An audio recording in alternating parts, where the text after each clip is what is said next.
वलसाड जिले के बलवाड़ा गांव में आदिवासी किसानों की जमीन पर जीआईडीसी का अवैध कब्जा। वलसाड जिले के बलवाड़ा गांव में स्थित संधारी पाड़ा फटिया में 70 वर्ष पूर्व संपादित की गई जमीन पर कब्जा प्राप्त करने के लिए जीआईडीसी द्वारा मापनी प्रक्रिया शुरू की गई है। इसके विरोध में आदिवासी किसानों ने जीआईडीसी और प्रशासन को ज्ञापन सौंपा है। ग्रामीणों ने बताया कि जीआईडीसी ने नदी के किनारे बांध बनाने के लिए जमीनें अधिग्रहित करने का निर्णय लिया था, लेकिन अब बांध बनाया जा चुका है और वापी एस्टेट पूरी तरह से विकसित हो गई है। इसके बावजूद जीआईडीसी ने अर्जदारों फरियादियों की निजी जमीनों की मापनी शुरू कर दी है। ग्रामीणों ने डीआईएलआर वलसाड से नक्शे और स्थल पंचनामा रिपोर्ट प्राप्त किए थे, जिसमें स्पष्ट रूप से उल्लेख किया गया था कि नक्शा अंतिम नहीं है और इसमें विभिन्न अस्पष्टताएं हैं और इसके कार्यान्वयन से पहले इसका सुधार करना आवश्यक है। ग्रामीणों ने जीआईडीसी और प्रशासन से अनुरोध किया है कि वे प्राकृतिक न्याय के हित में सुनवाई का अवसर दें और अर्जदारों फरियादियों की निजी जमीनों को अवैध रूप से छीनने की कार्रवाई को रोकें।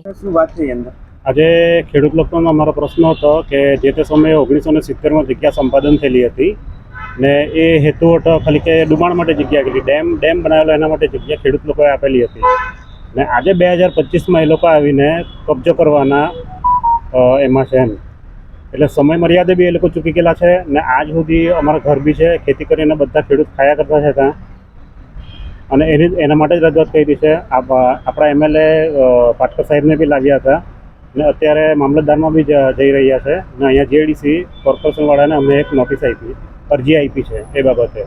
મંત્રીશ્રીએ શું કીધું?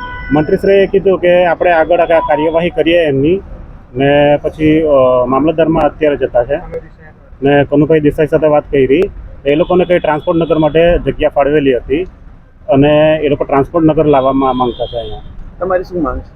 અમારી માંગ છે અમે ખેતી કરતા ગરીબ ખેડૂત લોકો છે બધા ઘર છે એમાં ને ઓલરેડી એ લોકો આ સમય મર્યાદા બી ચૂકી ગયેલા છે આજથી 40, 45, 50 વર્ષ પછી એ લોકો આવીને કબજો કરતા છે અત્યારે।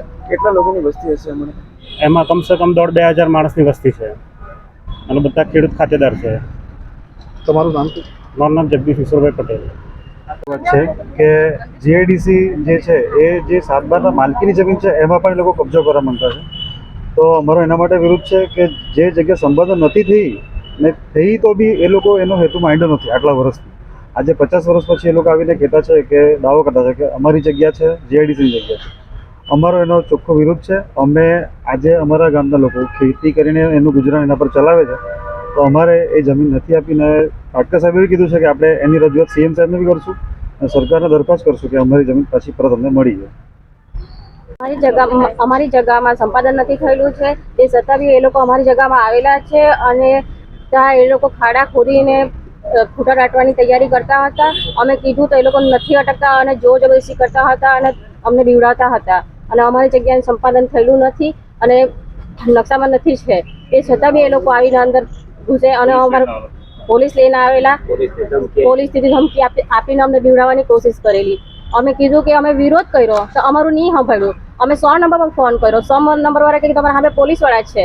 અમે કીધું કે એ લોકો અમારું નથી સાંભળતા તો છતાં કે નહીં તમે એને રજૂઆત કરો। એ લોકોને કહો અમે રજૂઆત કરી, એ લોકો નથી માનતા। હવે અમારે ક્યાં જવું છે એટલે અમે આજે અહીંયા આવ્યા છે ઓફિસ આગળ આવીને અમે રજૂઆત કરવા માટે આવ્યા છે। એ લોકો અમને સમય આપવા જોઈએ અને અમને આગળ વધવા સારું અમને સમય જોઈએ અને અમારી જગ્યા અમને જોઈએ। અમારા બાપ દાદાથી અમે અહીંયા રહીને ખાતા આવેલા છે ને અમે માલકી જગ્યા છે અમારી। આ જીઆઈડીસી અધિકારીએ શું કીધું તમને? જીઆઈડીસી અધિકારી લોકો કહે છે અમે કીધું કે અમારે સંપાદનમાં નથી છે તો તમે કઈ રીતે અંદર આવ્યા અને કઈ રીતે અમને નોટિસ આપી? એ લોકો કહે કે તમારું નથી છે તો અમે કીધું નકશામાં નથી છે તો પછી તમે કઈ રીતે આવ્યા અને કઈ રીતે વચ્ચે? તો એ કહે કે સાઈડમાં છે, સાઈડમાંથી। મેં કીધું કે સાઈડમાં છે તો સાઈડમાંથી તમે વચ્ચે કેવી રીતના? એ લોકો બોલતી બંધ, એ લોકો કઈ જવાબ નથી આપ્યો। આજે આવેદનપત્ર આપ્યું છે તો એના પર શું આશ્વાસન આપ્યું? એ 15 દિવસની એ લોકો મુહલત આપેલું છે।